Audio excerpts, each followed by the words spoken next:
Good morning. It's Tuesday, March 12th, and I would like to call the public hearing, the Region of Queens Municipality Regular Council to order. There is one change I would like to make to the agenda, and that is I would like to add 8.4 under discussion. This is an item from Councillor Brown. Greenfield, and I'll just call it Greenfield Rec Community Investment Fund. I would also like to note the absence of Councillor Charlton, who regretfully is unable to be here with us. 9.1 is in-camera contract negotiations. 9.1 is an in-camera contract negotiations. Is there any other changes to the agenda? If not, I'll ask for approval of the agenda. Moved by Councillor Brown, seconded by Councillor Gidney. All those in favor? We are pleased to have with us Queens County Transit, who are going to present to us a funding request as well as an update on their activities. So I believe Mr. Alex Doggett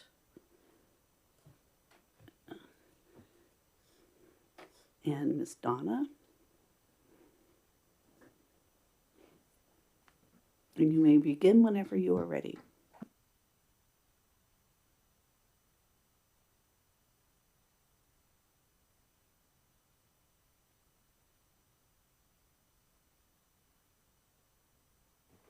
Good morning, Madam Mayor, Darlene Norman, CAO, Mr. Jodry, and councillors, staff, and guests attending the meeting. This is all new to me. It's almost like standing in front of a classroom, but I feel like I have less authority. Anyhow, with the present, and I am, you need my address? Not like the, okay, wasn't sure about that. Keeping Queens connected. We'll go to the next slide, Donna, and we'll, okay. Now, with keeping Queens connected, that is one of the main things that we were working towards when the whole thing started.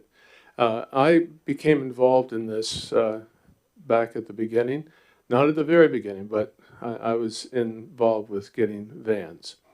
And with the mission we had of supplying transportation for the people of Queens County, all people, we did aim in with seniors at first with getting wheelchair accessible vans. And so that's, we are working really with everybody, young, all ages. Now, next one with our board, I'm really pleased. We have 4 of us are here today out of the 8, and it's really great to see. Myself as chair, Shelley Walker vice chair, Don Kimball secretary. Don represents South Brookfield, and Mike Metcalf is our treasurer. Gil Johnson, another member of our board from North Queens. Bruce Inglis, Norma Merrow, Tara Smith, our past chair, and Bill Smythe is our honorary board member. And it's through a lot of things going on with our board that pays good attention with what Bill has done for us. And I'll be speaking about that in a little bit later in the report. With our staff, I have Donna Croft, who's to my right. She's our manager. Kim Cunningham is our dispatcher. Just come over someday and watch her dealing with the phone calls and getting people tied in with all the vans and getting things linked together. It's quite a challenge. Our drivers, David Dix, Brenda Foley, Judy Dory, Greg Weir, Gus Romans, Bill Carroll, Billy Wolf, Paul Saunders. And active volunteer drivers, we have Nita Fisher from Greenfield and Bill McDougall down Beach Meadows Way.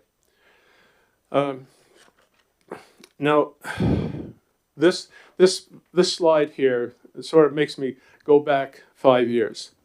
My job was getting involved in getting some vehicles, and by the time I get in, they had 2 lined up, used ones. The one from Queens Manor and one from up in Clare, near Yarmouth. Both needed body work, both needed repairs. They were wheelchair accessible, and we got them in business. The government saw fit to provide funds to get the 2018, which on there should be a 2018 Dodge Caravan back in the day. And that's still going and is a very busy van. One thing we do have on that list is the Sienna Toyota. That is a hybrid. And part of the reason we're here today, too, is that we've increased our fleet. We have 2 CRVs getting ready to be in operation for us. So that's our fleet. We have 8 in all. The ProMasters are the larger ones you'll see on the road. As I left this morning from my yard in Hunts Point, I looked and I didn't know what was going on. One of our vans was coming up towards my place. I thought maybe they were going to bring me in for the meeting. But as it was, my next door neighbor had us booked and was going in for an appointment. Now, we'll go on to some success stories. Now, with Penny Lane, that has brought us in with North Queens. We have North Queens people coming into Penny Lane. We have Penny Lane clients from this area. We have 2 vans traveling in to bring students or members. They're not children, they're a variety of ages that work there and make a good addition to the society around here. Medical appointments. Now here, we're really pleased with this. This is a connection with EHS. And we are doing connections between hospital to hospital. We have a dialysis patient that is in North Queens, and he comes in 3 times a week with our van. And through this program, it's very reasonable. You couldn't drive your car in and back out for what he has to pay. It's really a great thing to have. And their branch is the medical transport service, and that's the thing that we are doing. You know, we can't take people with new stretchers or anything on that line as well. The medical appointments, we have a lot of those, and the clients really enjoy the fact that they can be picked up at home. They don't have to worry about parking or anything like that. Now, with accessibility, 651 wheelchair rides in 10 months. That includes repetitive ones as well. But at the same time, we go right to the door. Our drivers get them on the lift, if it's the ones with the lifts, or we have ones that have the ramps. The Sienna Toyota is a side load. It's the only side load wheelchair one we have. Now, reducing isolation, well, that's pretty well a given. Bringing people out. A lot of people are living in their homes alone. With the health of Nova Scotia, they're pursuing the fact of keeping people in their homes longer. As they age, they lose the right lots of times of driving, and therefore we are getting a lot of calls to get people to different areas. Okay. Next one. Right. Okay. Now, that one's not so clear. Okay. I'm going to just go on my own. Music Mondays. Now, this is a grant that we received from New Horizons for seniors. And I'll tell you, it's just amazing. This has been, I've covered a couple of these, helping set up for the luncheon, etc. And we will go and pick up clients, take them to the music event, which we pay for. The snack is provided, and they're taken home. It does not cost them a penny. It's just amazing. And an example of our bookings, one Monday, we didn't have a van to supply transportation to Westfields Hall. And I volunteered my car, and I had 3 people I took out, and the talking that goes on in the car, it's just, and they don't know each other that well, but by the time you get out there, they do. And I had to drop one of the 3 off at the hall and go get a 4th up at North Queens Nursing Home. And that gentleman is quite a character to meet too. So really, it's a rewarding type of program we are doing. It really is. The New Horizon grants, unfortunately, is not always available. We have to apply for things and hope for the best on that. I don't know. I'm just going to get my thoughts together here. With the number of rides, it's amazing. We've more than doubled what we expected to have in the first 5 years. We figure we'll be well over 7,000 by the end of this fiscal year. 7,000 rides, and that is around 218,000 kilometers. And many of those are medical appointments. Many, Kentville, Halifax. We've even had several going into Yarmouth as well. We celebrated our 5th anniversary this past year, and also we had to do another business, 5-year business plan. I spoke about Bill Smythe. Well, this past year, he received a provincial award from the Transportation Program for Nova Scotia, and it's called the Clarendon Robichaud Memorial Road Warrior Award. That's a tongue twister at the end. But that, to be chosen to be the receiver of this award for the province, not for Queens County, but the province, is quite a feather in our hats for this area. It really is. And with our drivers, they are more than obliging to our clients. So much so that they make contact personally with them. Sometimes, like we had an unfortunate situation where one of our clients passed away, and that the son of the person that passed away called the driver who normally took him to let him know this had happened. So it shows you the closeness that comes out of this kind of work.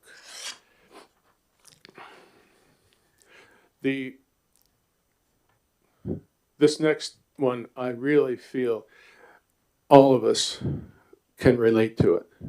And that's the respite care that Queens County Home Care has set up.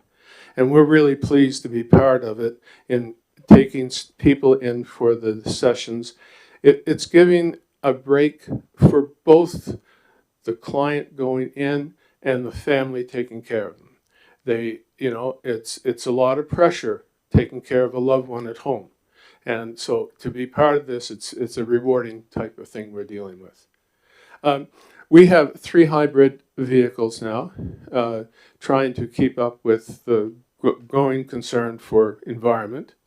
And they are working out very well. Queens County Transit, well, we have had a relationship with Queens General Hospital Foundation, and they too are helping us out with medical appointments. People from Queens have assistance through their fund to go to these appointments, so it makes it very reasonable for our clients. And we also have a representative from the region of Queens at our meetings at most times, and that's Elise Johnson, who I see is here. And she comes up with ideas, keeps us on our toes about what's accessible ideas can be used, what we should be watching for, and also there are special grants and also events that she keeps us up on. So we really appreciate it, Elise. The Sienna van that I referred to, that was funded mostly through the Masonic lodges in Queens County. And it really was a great day when that was presented to us. We had the Masonic Lodge people there speaking to us. And it covered all of Queens. You had your Caledonia group and South Queens, and well, and that was two groups in South Queens.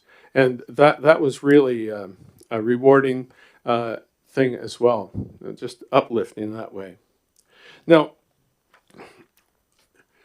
the, well, this title, why continue to support Queens County Transit? Well, to me, it's becoming a given now. The people are expecting it. It's very hard to keep it in the a good low range of cost. But with accessibility, we know this is something that the region of Queens is pushing for, is accessibility. They have Elise working on their behalf as well, so she's a busy lady between us picking on her and things needed here through the county. Education, employment, taking people for interviews, education. Now, we're currently looking in this fall, we're expecting to have several students going to the community college. And one thing that the social isolation, as I'd mentioned, now with the disabled, I often think of myself. 4 years ago, I was disabled, using a cane. And how things change. And their statistics, as we will mention later on here, show that we have a high range of that type of thing going on. We've been in contact with, or the Queens Neighborhood Cooperative Housing met with us, as well as the Emergency Measures Organization, about transportation for both of their activities. With the housing, the concern was if people are living there, they don't have transportation, are we able to be there to give them transportation? And that was a yes. EMO, that too, with what took place last summer with the major forest fires, made it even more concerning. About 2 years ago, with the business with the Ukraine coming in to Queens County, the group that was bringing these people in from Ukraine, I believe, contacted Mayor Norman, and she passed the information on to us, and we supplied transportation. We sent 2 vans into the airport to bring the group out. We did get some financial assistance from the Church of Christ in Milton to help offset some of the cost, but it was just nice to be able to do that. And the drivers worked very well. They got back here right around midnight when they brought them back that night. The next part here, this is older information, 2017. I couldn't find other parts, but one spot that I came up when I was going through for information, and it looks like we are up right around 39% now for disabled people, and that's all kinds of disabilities, or I don't like calling it disabilities, but just you have to work extra hard to do what you used to do. So anyhow, the now. What's next for us? Well, we're continually looking for funding. The expenses that we run into is really a challenge sometimes. We work with whatever we can get and hope that things tie together.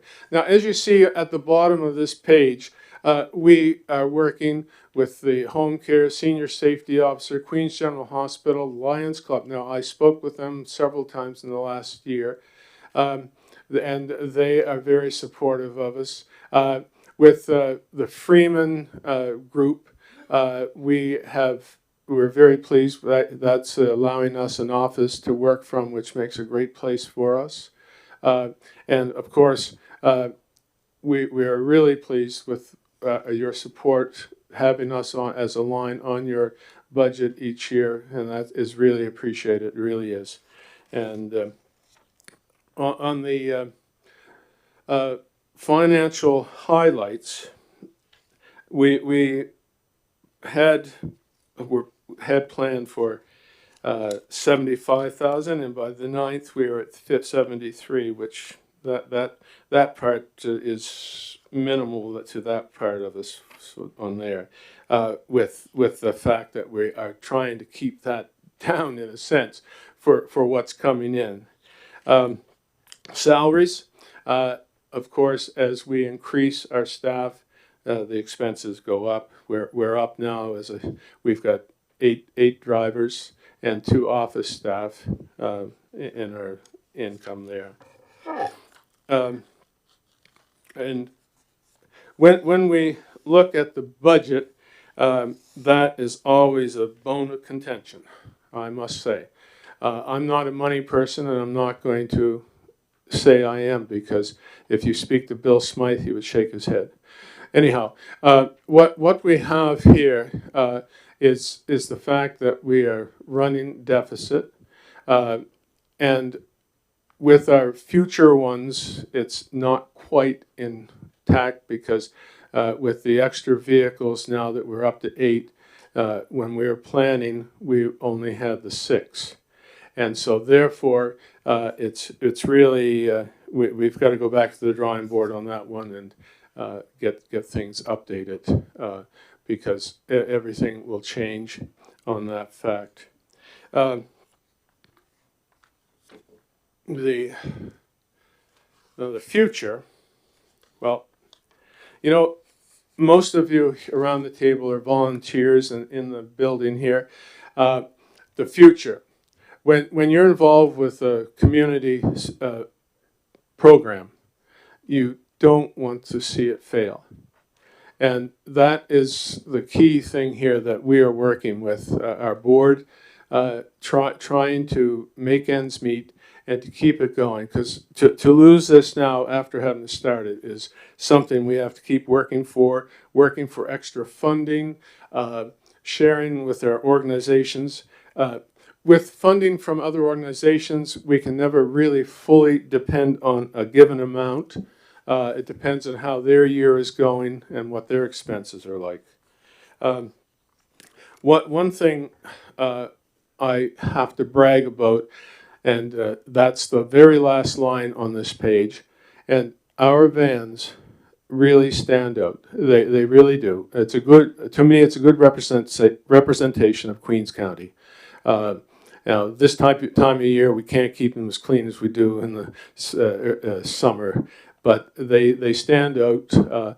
As I was on the phone with my son the other day, and he was in Halifax, and he said, you know what I'm traveling behind right now? One of your vans. So we're on the go. We're on the road. As I said, had one there right there this morning, first thing. The other thing that I wanted to stress, and I think I missed a page, and I'm going to go back to it. I have to talk about this one, and why I missed it, I don't know. Maybe I'm too nervous yet. But anyhow, and that is on our expenses. Here it is. Okay, with the challenges. Yes, I missed that whole page, sorry. Yes, and this is important too. We get our funding from the government, a small amount, and it's based on the number of kilometers of roads in Queens County and the population. So it has not changed in 5 years. It's done quarterly, and just one quarterly payment from the government will just pay our insurance. Our insurance is $14,000, and it will be more than that this coming year with 2 additional vehicles. Why the additional vehicles? Because of our number of clients. It's just 7,000 rides, 200,000 kilometers in a year. With our vehicles, vehicles have every 6 months 2 inspections. If anything fails, you are left. The van cannot leave the garage where we have it inspected, and that's a provincial inspector comes around. And so when that is done, and if we have a van booked that afternoon and that morning it fails, we're stuck. So what we end up doing is having the vans inspected the week prior by a mechanic to correct anything that he may find so that it's up to snuff on the day of the inspection. And so therefore, that is 4 inspections per vehicle. With the 8 vehicles, it'll be 32 inspections per year. It's right now it is 24. So it's that type of thing. It costs us right around with tires, set of tires installed, $1,400, one van. It's just that's you have to have the special ply tires. You don't you can't just use your ordinary car tires. So that's the type of thing you're dealing with. Fuel last year, $38,000. $14,000, as I mentioned earlier, for insurance. All of this really adds up at the end of the day. I saw gas prices double in a year what we were spending on fuel with the additional rides. So now I'll get back down to the page of concern, and that's classified as the ask. My wife said she doesn't like the word ask. She says request sounds better. So anyway, we're looking here, and we have a mixture of figures, I know, because last year it was the amount from your assessment for giving us the money was $38,000. And working on that particular figure and looking at dividing the number of vehicles into the amount of money, it worked out to about $6,000 per vehicle. And with the 2 extra vehicles, that's a rough idea of where the $12,000 request comes in. Because it's just, I know it's a big ask in that sense. I'm not taking away from that. I worked with the hospital foundation collecting money for the new build, and I hated going to the houses and ask for money. And I'm not really, I'm not comfortable when I do that type of thing, but it's a necessary type of thing we have to do to keep things going.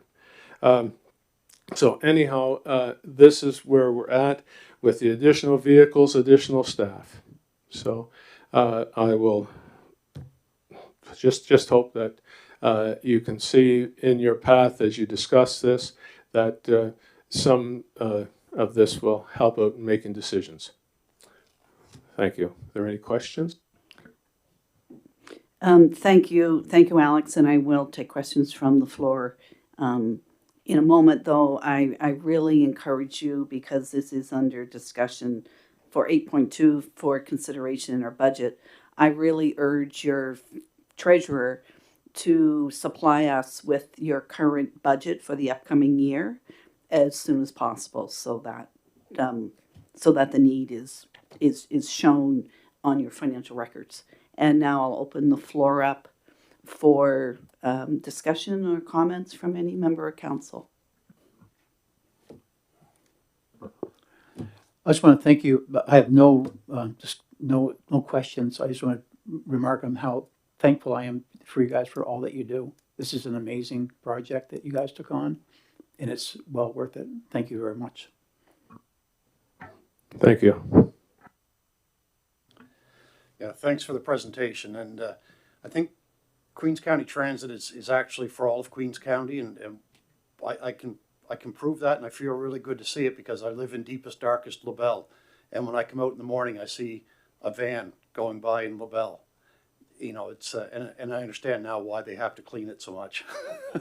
So the roads are dark and muddy, but also have family members who have taken part in the Music Mondays, and they love it. It helps our residents get out. It helps our community associations stay relevant. Brings interest to them. So it helps all the way around. And this is a way that we get people, like you say, from the isolation people can get to, doctor's appointments, medical appointments, grocery shopping. We have one of the highest aged populations, one of the lowest incomes, and we're seeing how hard it is for people to keep a vehicle going. This allows them to get out and perform the everyday functions of life that everybody wants, and that's a great thing. I think it's wonderful that this happens. So thank you very much. Thank you.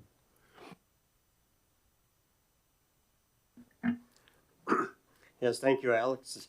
Of course, we do very, very much appreciate everything you fellows do. It's all volunteers. We run on volunteers. Without volunteers, you can talk about all the money you want, but without the volunteers, you can't go anywhere. Two things, because we're going to be talking about, of course, further on down the line, but two things that you've mentioned. One thing is about people who lose their driver's license. It isn't just people who lose their driving license, it's people who shouldn't be driving. And sometimes if they can get a ride in, it also too keeps the safety factor also there. But the other thing is it keeps people in their homes longer. And that's a very, very big thing. And now the age population and everything else, the hospital, it overloads hospitals. You look at the hospitals, a lot of people are there because there's no other place to go. They might be able to stay longer if they can be able to get support like VON and transit and such. So I appreciate everything that way. Thank you. Yeah. Could I just one little thing made me think of when you folks were speaking. My sister-in-law is retired from the hospital in Bridgewater now, but one of our vans is usually, and driver is usually the guy that takes patients in for eye surgery. And it got to the point they knew the driver so well that when a patient came in with them, they said, "Oh, we know you'll be well taken care of." And that was good.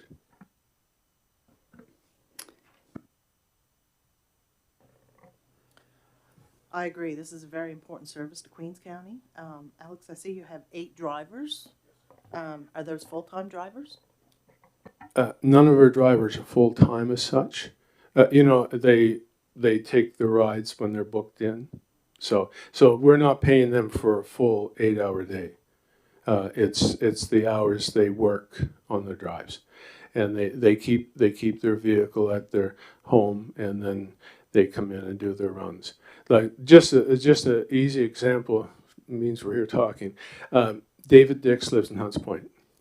We have a client from Penny Lane that lives 3 houses just this side of his home. Picks him up 3 times a week and takes him in. So Dave's van's right there. We try to keep the vans as much as possible during the wintertime away from the office on non-use time. And now when we have the 8 drivers, we can disperse them more easily. Yeah, thank you very much for your presentation. Being from North Queens, I like the idea of the community college transportation. So many of the young people in North Queens find it very difficult to get to Bridgewater to go to community college, and there's no place to rent or live, right? So I liked that idea. With that in mind, if I'm not mistaken, one of our drivers, his son was one of the ones we used to take down. So it was really good. And another thing, anytime anybody's going by the office, feel free to drop in, say hi to Donna and Kim. And usually if a driver, like lots of times the drivers, if they take somebody shopping, drop them off, they just pop over and wait at the office until it's time to go pick them up. And lots of times they phone the driver to come over to pick them up. Seeing no other comments, thank you, Alex. Thank you, board members. A big thank you to Bill Smythe, who many, many years ago came to council with his idea.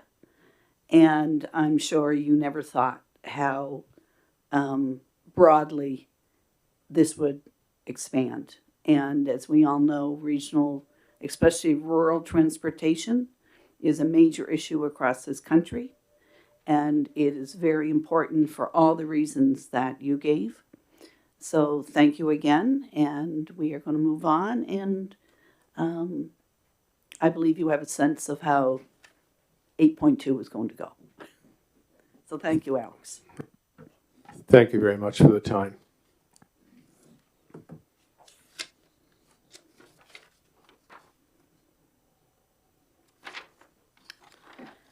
Next on our agenda is tabling of petitions. Are there any petitions to table today? Public question comment session. I invite anyone who would like to address council to please do so.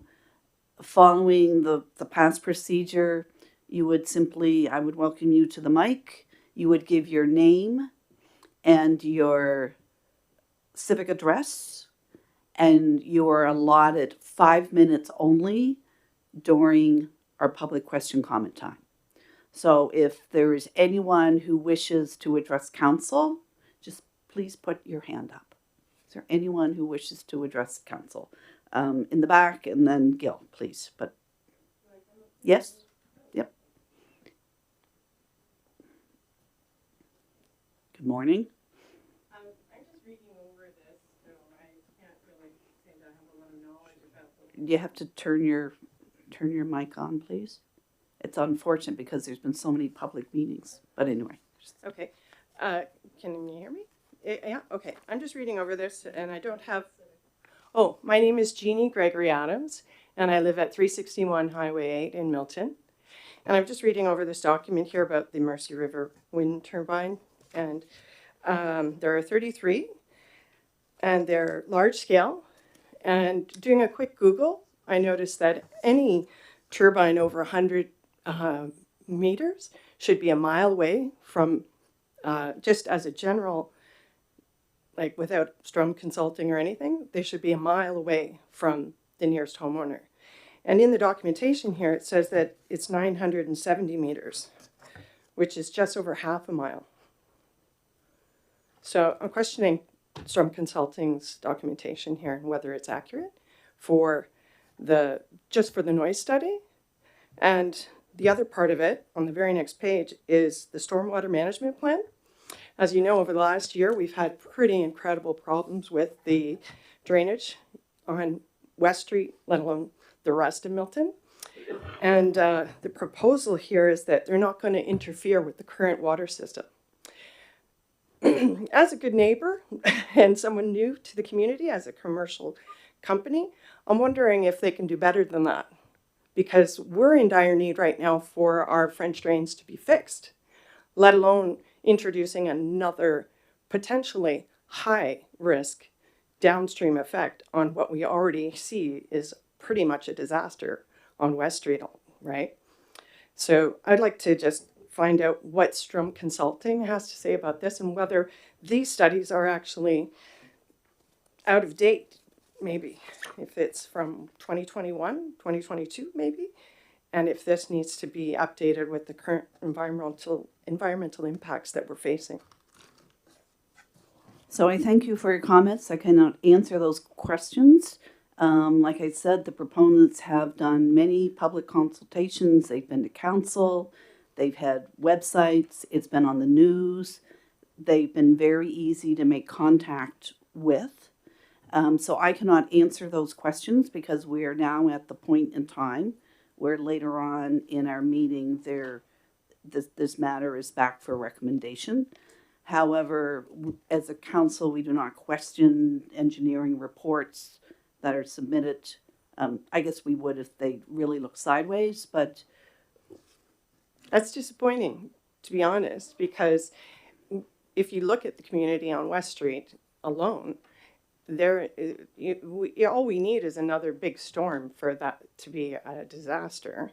People's basements are completely flooded. I cannot and comment. As it is. Yeah, I cannot comment on West Street. I know I live there. I'm aware of the hydro system and what they do for water management. And I thank you for your concerns. But those are questions that you would have to address with the company. Who looks after the French drains now? isn't it the town or the Queens County?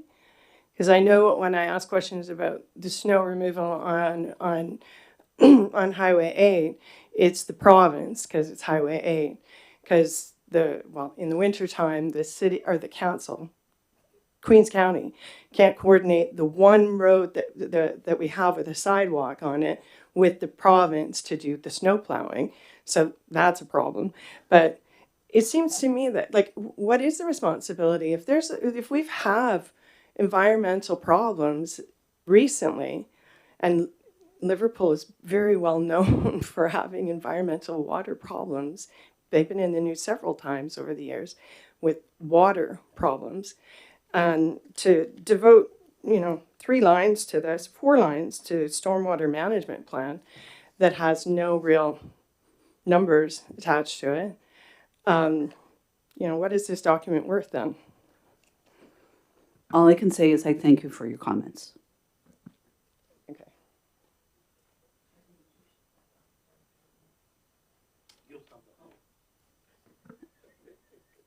And I just remind people, this is a place to make your comments. It's not, I don't have the ability to answer these sudden questions that are posed upon us. Is there anyone, Mr. Johnston, you were next in line.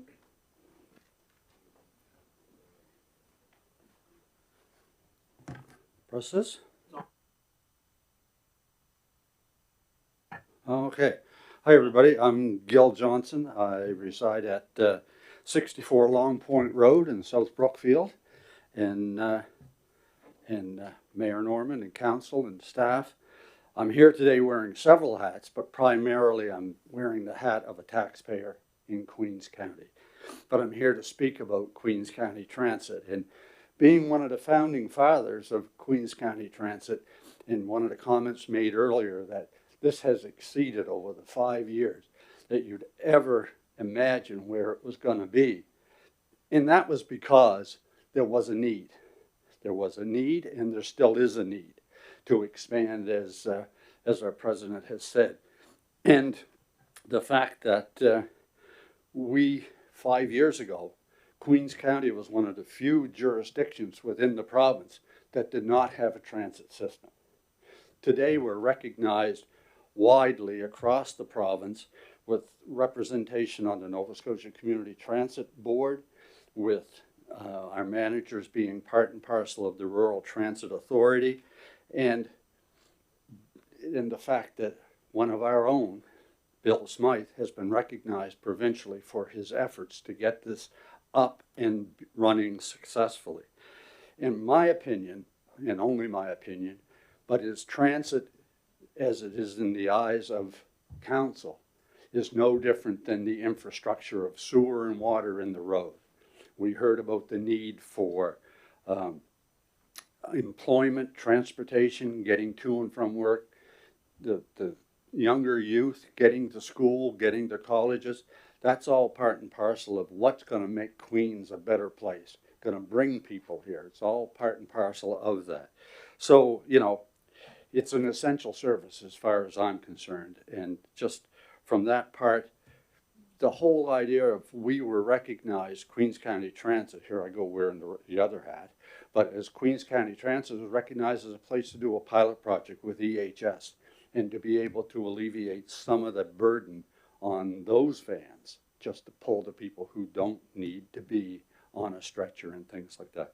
So all I do is I'm appealing to council today that when you get to 8.2, please consider the ask or the request from the committee. So thank you. Thank you, Mr. Johnston. Is there anyone else who wishes to? No, he's already, yes.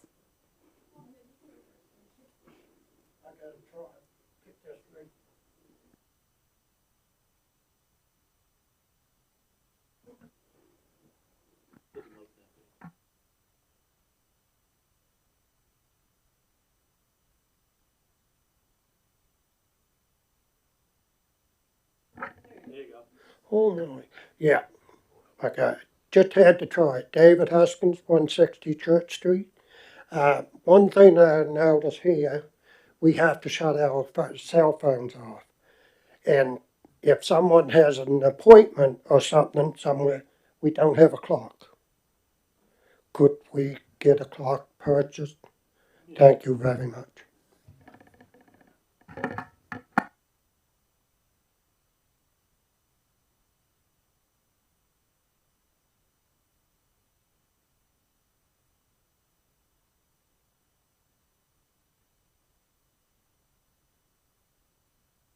This one? Okay. Hi there, my name is Emily Adams. Nobody else, well, besides my mom, had to say her address. The gentleman didn't say his address. And the one before that didn't say his address when he stood up. I live on West Street. I just. Well, one before me didn't. Okay, well, I live on 424 West. And I'd like to talk about the accessibility issues that are having in this meeting particularly. I'd like to talk about the fact that when I arrived, there was plenty of documents about the wind farm, which is wonderful. It's great to have that. But I had to go out and talk to the ladies out there about having a document because I can't see that screen from here. And not having a document there to understand what's happening and to not have the microphones work properly when you can't hear back there is completely inaccessible in a public forum. I just wanted to let everybody know that for the meetings going forward, there should be plenty of documents for every seat available. There should be a document that someone can take if they'd like. There should be, if there's 40 seats, there should be 40 documents. That should just be a given. So that is just what I'd like to say as well. Nothing against the gentleman with the Queens County Transit. I'm sure he's lovely. But disabilities are not just an age-based issue. There's lots of people that have disabilities that are not old. And I'd like that to just be known, okay? It's not something that you have to happen to you because you're 50, because you're 45. It's something that happens to people who are younger as well. And I'd just like that to be known. Thanks.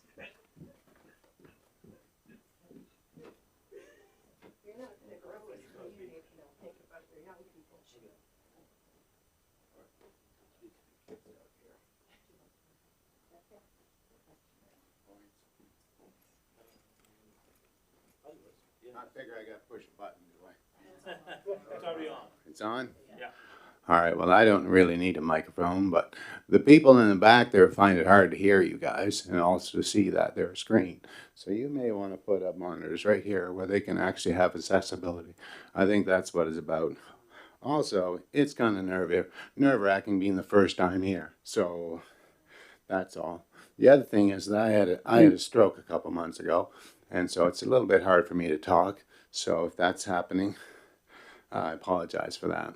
There are some issues within the community that need to be resolved and being taken care of. One of them is public transportation, which, sir, wherever he went to, he did an eloquent speech, and I really appreciate that for accessibility for people who can't make the access, right? And that's fabulous that you guys are supporting our community. Each and every person within this community deserves respect, right? The second thing I want to mention is that you are friends and neighbors. You are stewards. Your job is to make sure that we're all happy, and that includes you and your families.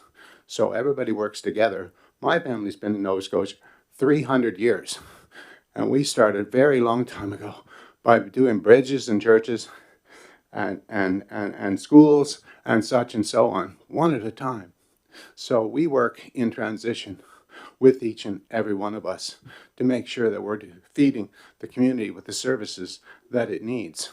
I think you're doing a great job. I've met my counselor, who's a great guy. Sorry, Ralph, I got you mixed up there.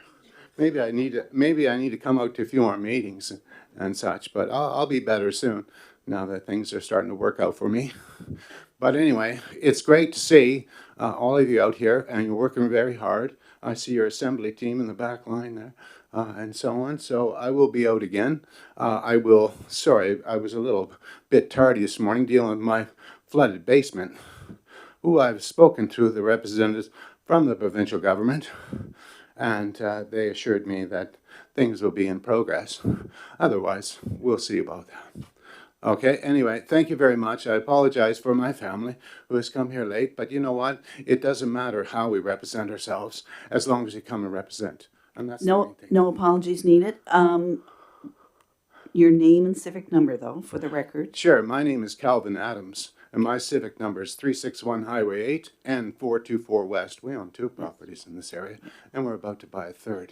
And I've spoken with you, darling, yes. before. My son was on the Equality Committee, and he spoke to you a number of times, and he's still willing to do that.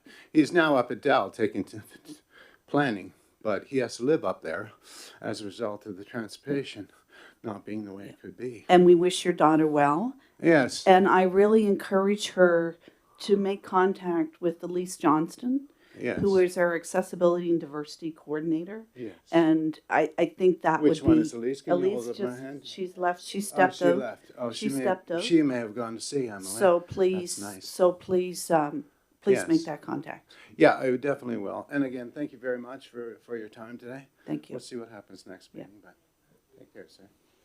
Well, thank you. Is there anyone else who wishes to? Is there anyone else who wishes to address council? Council. I just wondered if we could take a couple of minute break before we start the next session. Okay, so before we, we're just going to take a few minute break, just for a moment.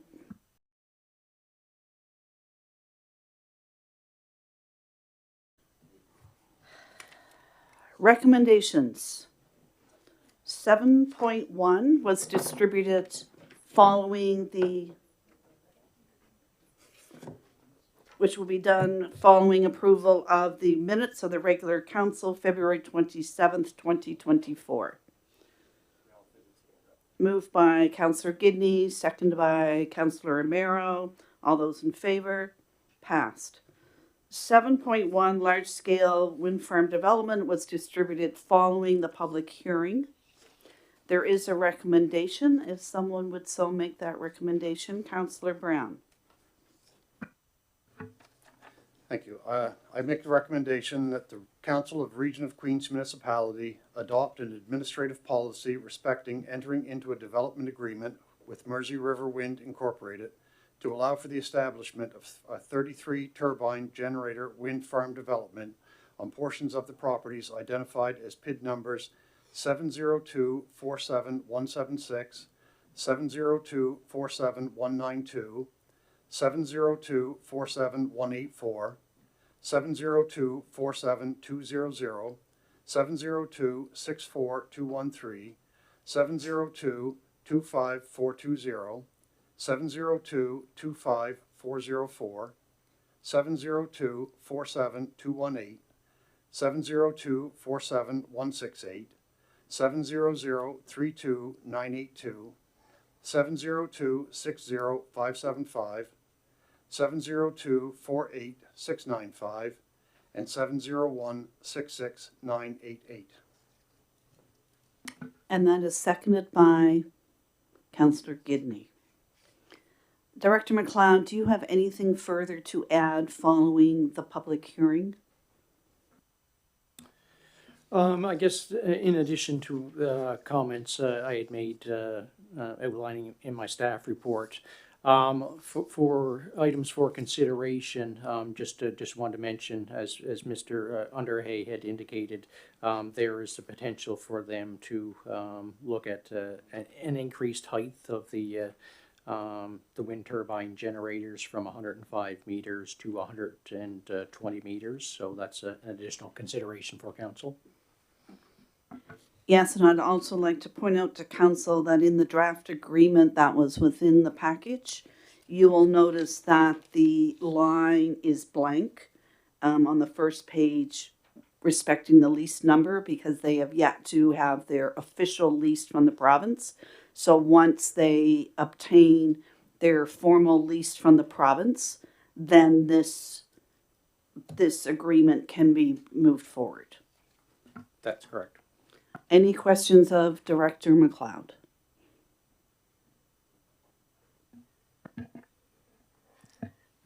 Okay, I got I guess actually a few comments. When they first looked at putting this wind farm up in Milton, I had been approached by some people from Shelburne and Truro, some areas where they had some issues, which they have very much taken care of here in Milton. So it doesn't seem to be, and part of it was sound and shadowing, and they said, look out, because these could be concerns, but they're very much taken care of by the placement of where they are and the distance to where they are. A couple of things that were mentioned here this morning too. There was the distance to the nearest place, which was a little less than a kilometer, but that's a camp, and that they have an agreement with them. So that's already taken care of as a concern. Then the next closest one is 2.3 kilometers away, which is the nearest house. So we're way over the mile. So it's not something, even what this person was saying about this morning is a concern that that people can look back here and say, hey, that's a problem. Well, you got to worry about that. What else? There was something else I was going to say here. But anyway, I'm totally in agreement. I think this is a great opportunity. Every other time we've been involved with wind turbines, there was always somebody wanted to sell us a wind turbine, and that's to be part of it. This is where we're going to. We have all kinds of opportunities to use power and to save on power. We got one big building over the road that needs to have power saved on. Anyway, so I thank you for all the work you've done. Thank you to Deputy Mayor Fancy. Is there anyone else who wishes to comment? Councillor Brown and then Councillor Romero. Yeah, mine are comments, not questions. This gives us a chance to be a leader in Nova Scotia, being one of the first renewable to retail. I think it benefits our residents as well, because they can sign up to become customers of Roswell, you know, with the Mersey River Wind Farm. And I think this helps to keep costs from rising significantly. I think we've seen Nova Scotia Power raise the rates. I don't think those are going to stop anytime soon. And I think with wind farms, there's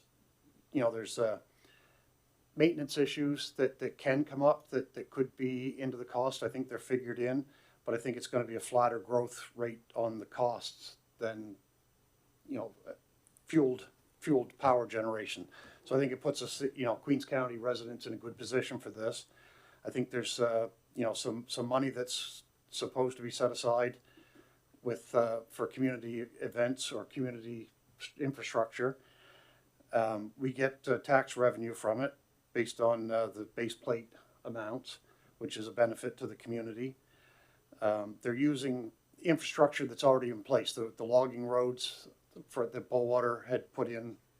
So you know, it's not going to be a lot of cutting. It's in areas that were already logged, so the trees are not going to have to be cut down. There's no big ecological disaster that's going to happen by putting this project in place. For water mitigation, I think they're using existing bridges, existing brooks. So I think that was satisfied to my you know, answered to my satisfaction. I think, you know, there's a lot of positives to this, and one of the big concerns that a lot of people have is the decommissioning phase. You know, what happens in that decommissioning, and their proposal that Roswell has money set aside for decommissioning when the project ends. So, you know, there's going to be no walking away from a project and leaving it standing and somebody's going to be left holding the bag. There's the money there to take care of the decommissioning process in the end. So all of my major concerns have been answered in the presentations that they've done to council, to the Planning Advisory Committee, and to the community. And to further to that, they've gone to different community members. We're not the only community. There's the Acadia First Nations. There's different communities that they've partnered with and discussed with to alleviate all of the concerns. I think if everybody signed on and we have a chance to do something better for our residents, it's a great project. I would just like to echo all of Dave's comments as well. And I did attend the 2 information sessions that they had as well, which was well attended by the public.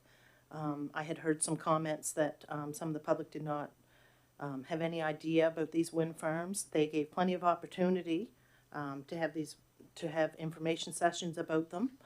And I fully support it. I think it's going to be good for Queens County residents, and it'll be competition for Nova Scotia Power. So I think we need competition in order to keep our rates in line. Thank you. Thank you, Councillor Miro, and thank you, Councillor Brown. Is there anyone else who wishes to comment before I ask for the question?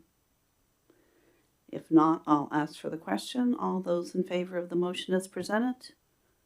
Contrary? Unanimous. Accessibility Advisory Committee flag request. Ms. Green? As members of council know, we have a policy respecting a flag request dependent upon other groups who have already requested. So, Ms. Green, would you explain for our viewing audience this? Oh, we have the recommendation first. Councillor Romero?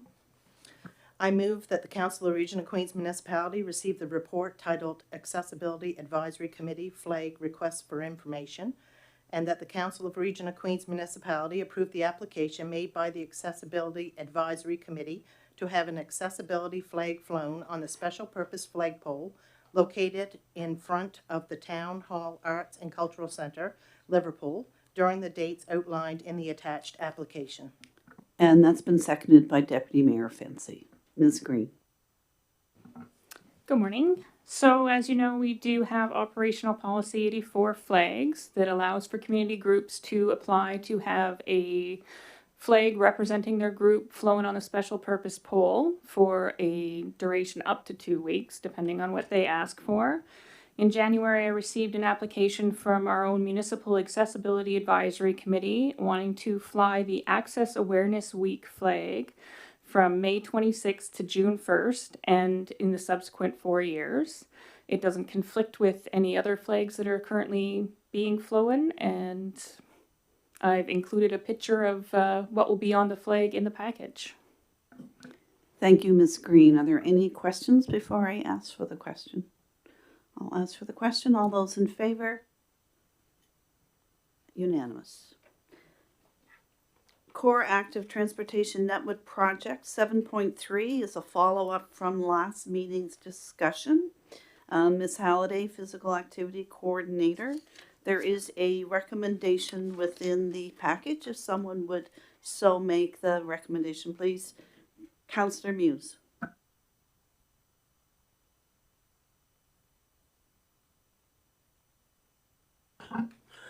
All right, mic's on. I move that the council receive the report titled Core Active Transportation Network Project for information, and that the council endorse the Core Active Transportation Network Project, and that the council provide direction for staff to enter into a partnership agreement with Cycling Nova Scotia for the Core AT Network Project. And that is seconded by Councillor Gidney. Is there anything that you would like to add to this, Ms. Halliday? We thoroughly did discuss it last, or just perhaps give a brief summation on the project for our viewing. Yes, so Cycle Nova Scotia will be coming in to do kind of like a consultation. They'll be providing us a couple of reports. So they'll be doing an engagement report and a design report for the end for us to move forward with infrastructure. And this is at no cost to the municipality. They also give us a costly estimate.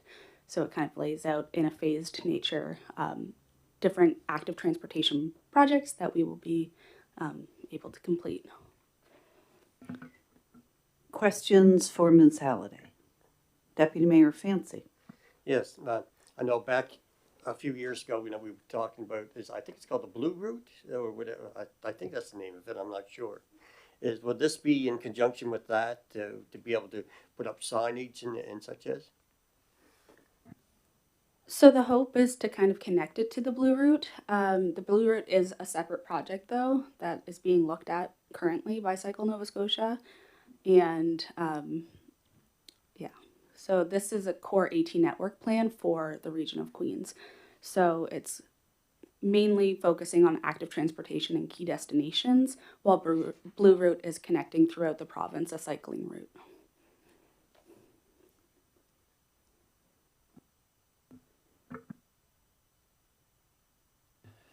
Yeah, I really like this project. I think we've got an opportunity here with Cycle Nova Scotia and the core active transportation network to link some of our outlying communities to make a network, because a lot of areas don't have connections, active transportation connections to other portions of the county. I'm thinking like Port Medway, Mill Village, Greenfield, Buckfield. Some of the areas like that just don't have a good connection besides driving on the road with logging trucks. So this gives us an opportunity to look at other ways that are much safer for people on the highways. So thanks. Does anyone else wish to comment or have any questions? If not, I will ask for the question. All those in favor of the motion as presented? Contrary? Passed. NSFM Spring Conference attendance. At our last meeting, there were, at that point in time, 3 members of council who wish to attend the spring conference. There is a motion within the package. Perhaps if someone would so make that motion, Councillor Merrill.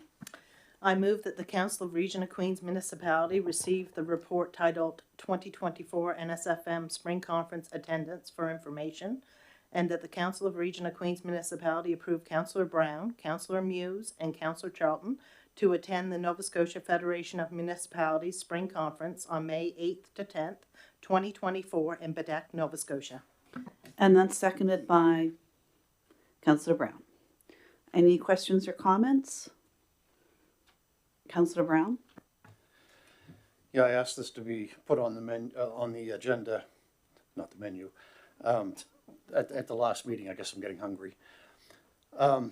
We have a chance when the NSFM convention is mentioned to take advantage of a block of rooms and early bird financing. So it saves the region and the taxpayers a fair amount of money if we can book ahead of time and get ahead of the curve. But I also think that these conventions are not just a way for councillors to go away and have some time. It's really a way to network and find out what other municipalities do. I mean, we quite often ask ourselves in this room, or what have other districts done? This is a way for us to go out and talk to councillors from other districts that have done some of the things that we're looking to do and find out where they, what they learned from the process, so that we don't have to reinvent the wheel every time. And I think it pays dividends to bring back knowledge and the ways things can be done. So it's a benefit to people to send us out there. Is there anyone else who wishes to comment? I guess my only comment would be, if possible, it'd be good if a few people could carpool, but that's just a comment that generally we tend to make. So if not, I'll ask for the question. All those in favor? Contrary? Councillor Guinea, you failed to vote, so you're contrary. Council implementation report is presented here. I'd just like to draw attention to the length it's becoming, and also just to recognize that much of this work is falling on 2 departments, and it's council directed work, and they are working as quickly as they can to get these matters done.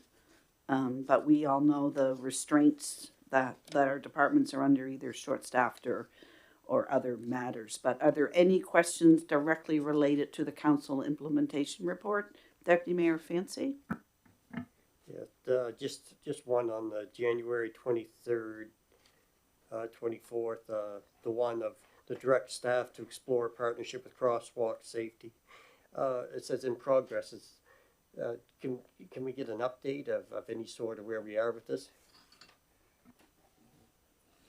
Yes, I'm hoping, through the mayor, I'm hoping we'll have a report on the next council agenda talking about this a bit more.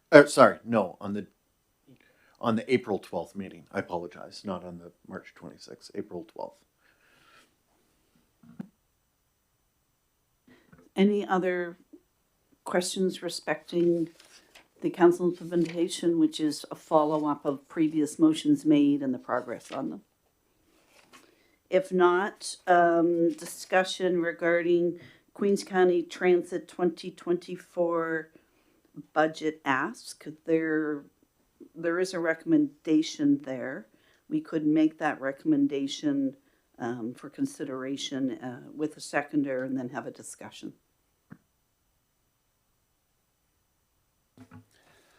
I recommend that the Council of Region of Queens Municipality consider the Queens County Transit request for the 2024-2025 budget deliberations. Seconder? Councillor Romero? Discussion, please. Any discussion? I believe everybody said their favors during the presentation, but Councillor Romero and then Councillor Gidney. I'd just like to note that transit services do not make money, but it's important to our community. It's important accessibility and connecting our residents.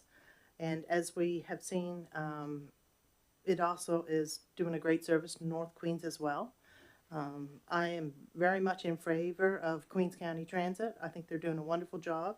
And I'd like to thank all of the volunteers for their hard work. Thank you. I too I'm very impressed with all the work that they've done.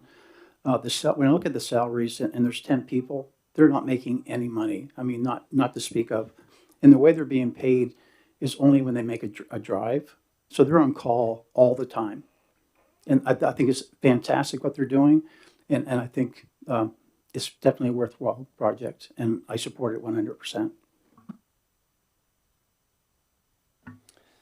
Yeah, I think the budget ask is a fairly small ask on the overall terms of our budget. You know, we try to look after the tax dollars of the residents to the best of our ability, but not everything we do makes money. We have to look at the benefit that we give to our residents, and I think this is a huge benefit to all residents of the county, brings them all together. I also think that, you know, when you look around Nova Scotia, most municipalities have a municipal transit system, and I think if this service fell to the municipality, the cost would be much higher than the $12,000 or $50,000 they're asking. I think it would be a huge budget line item. So I think, you know, it behooves us to support a group who's volunteering to supply a service that we couldn't do at this price. Are there any other comments? CEO Joji, do you have any comments to make on this? No. Okay, seeing no other comments, I'm going to ask for the question. All those in favor for consideration at budget? Thank you, and that was unanimous. CEO Joji, in the absence of Ms. Roberts, Director of Recreation and Healthy Communities, the South Queens Pool Project operating cost estimates, there is a recommendation. There is a recommendation. If someone would so make that recommendation.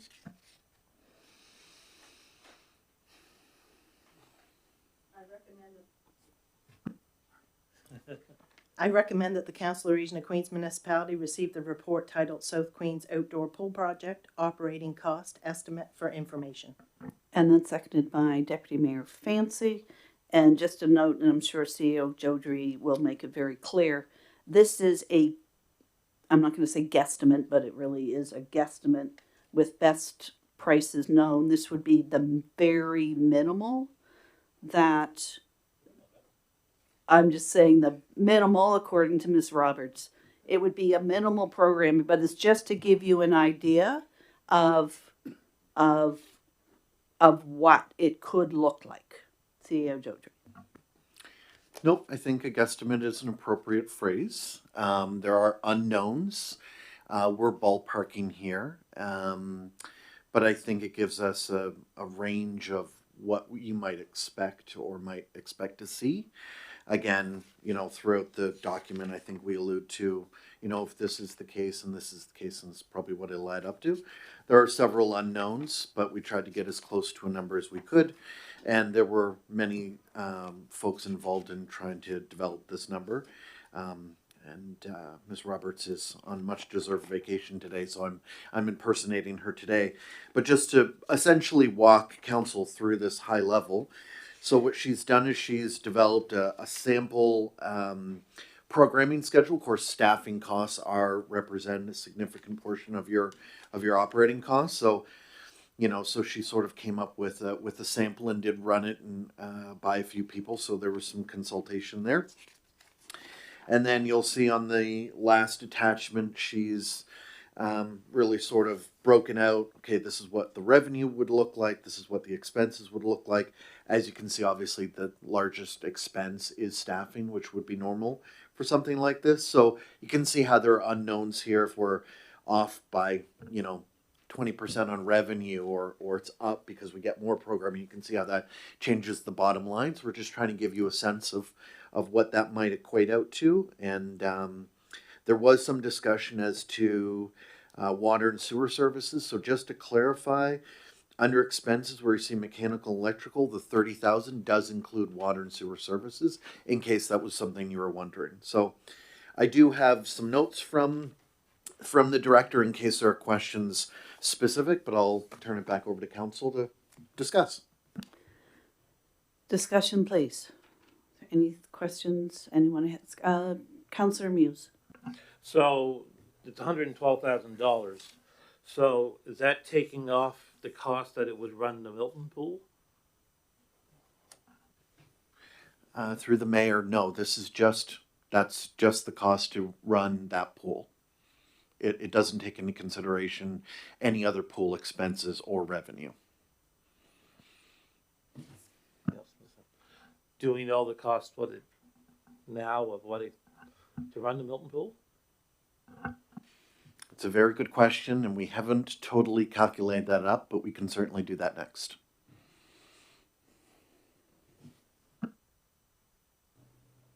I did look back at our previous budget when we were running the Milton Pool, and we were approximately 38 to 40,000 we budgeted for running the Milton Pool. This is just a baseline to kind of give us some figures. I don't want everybody to get hung up on these numbers. The programs, they'll change.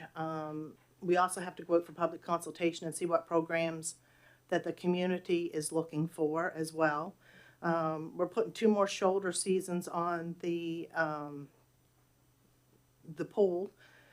So we're going to have extra costs there. We're going to have extra costs as far as staffing, supplies, heating, and as we all know, minimum wage is going up, and also which is going to increase the staffing. But also, this is a service that we're given to Queens County, like Queens Place and various other places that we run. So I think we just need to adjust our costs in our budget, because I think it's very important for Queens County to have a pool, and with the Milton pool being pretty well near the end, we do need a pool. So I think we have to adjust it. Thank you. One thing I would note about sort of the discussion around the cost to operate the Milton pool is I recognize the numbers that Councillor Miro, that was what was probably in the budget, but I'm not sure that was a true calculation of the total cost. If I were to guess, I'd say it's actually higher, but until we did a more in-depth analysis, so I just want to be clear to council, like, that's probably a minimum. If in all likelihood, it might actually be higher if we were to calculate the full cost. Just to be transparent about it.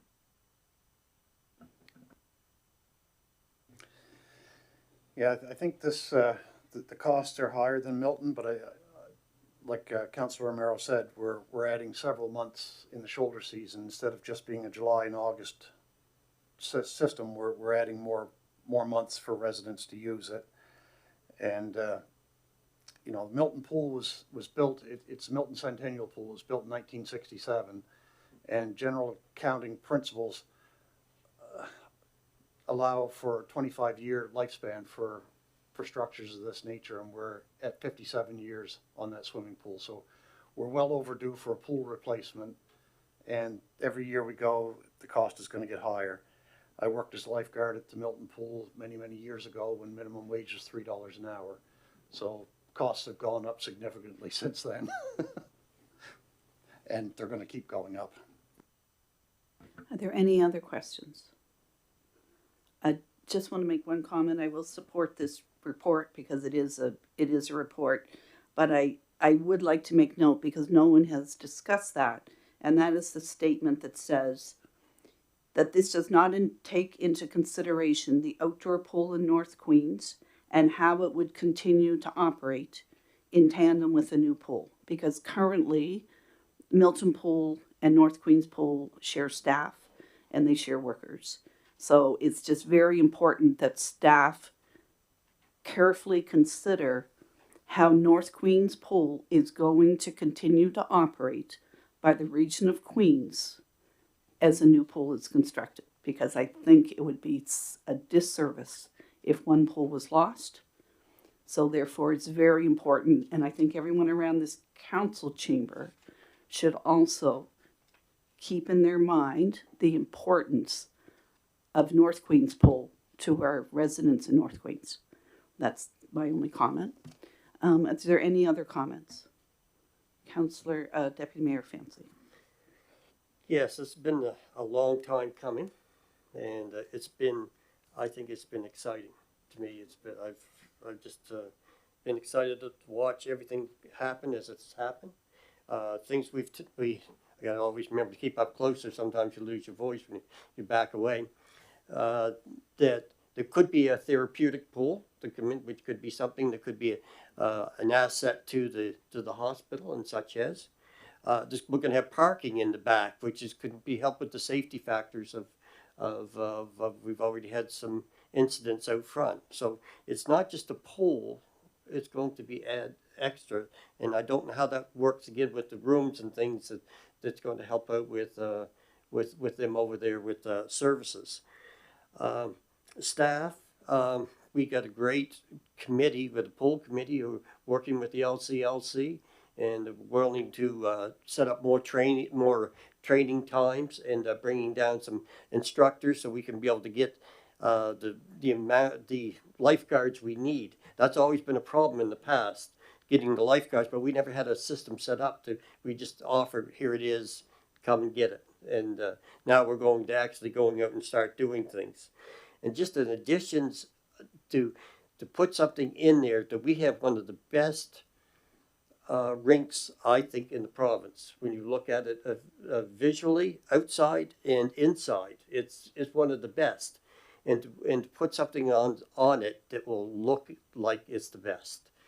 I think we keep up that appearance. We have one person that moves in here because of that. How many people have I talked to that said, I moved here because of your rink? People can move here. Any additions we have here that makes Queens County better is going to be an asset as we go forward. And being on the pool committee, we have not had one single talk about any closure of North Queens Pool. I think North Queens Pool is very important to the residents out in that area, and I hope to maintain both pools. Thank you, Councillor Romero, because it is very important. Are there any other questions or comments? If not, I'll ask for the question. All those in favor? Thank you. Councillor Brown has asked that Greenfield CIF funding be placed on as a discussion item. Councillor Brown?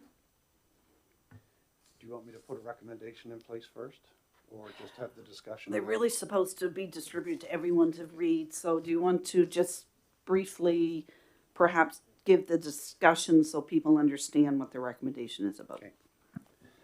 Yeah, as many on council are aware, Greenfield Recreation got money from the province and our community investment fund to renovate a park in Greenfield. It was a very large project, and they've done an amazing job out there. in the first phase. They ran into some problems with going through the project because of the application process, the times it takes, and as we've seen from everybody else, from the time you put in a grant application to the time your equipment is delivered, prices rise. I mean, we've seen that with our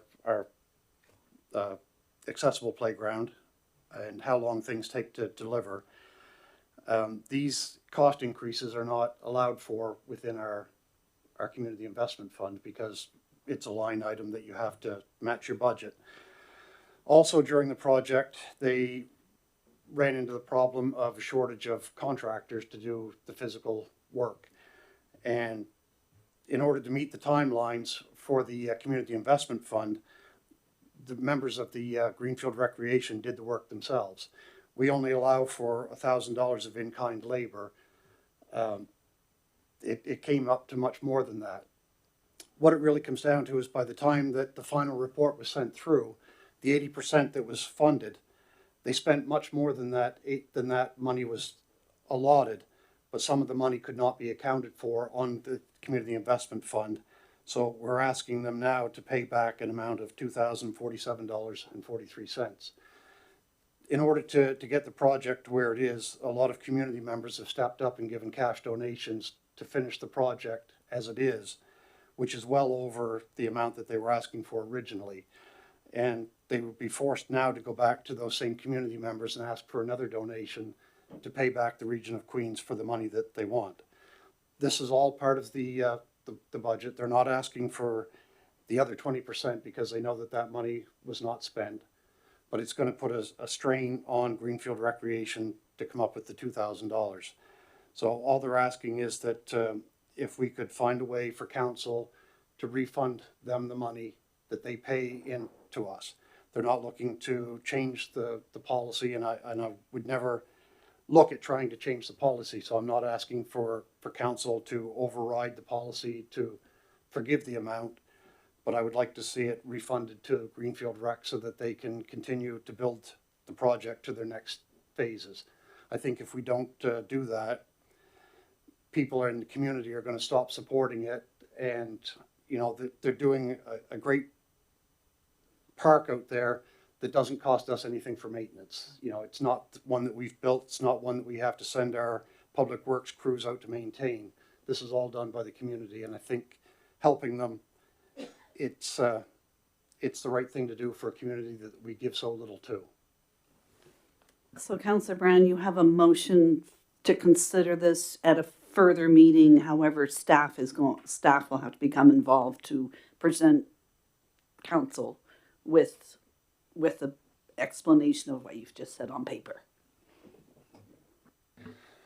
So I recommend that the Region of Queens staff come back with a report at their earliest convenience to refund Greenfield Recreation $2,047.43, and this be brought back at a future meeting. And that's seconded by Councillor Romero. Further discussion on bringing this back for further discussion? Seeing none, I'll ask for the question called. All those in favor? Contrary? Unanimous. So we'll look forward to a staff report, and as we all know, staff have to follow our policy, so they did what was in the policy. However, there are very extenuating circumstances in this one situation, so we'll look forward to that. And I will ask for a motion to move in camera for one item, moved by Councillor Brown, seconded by Councillor Hawks. All those in favor? We'll take a brief recess and then reconvene for 9.1.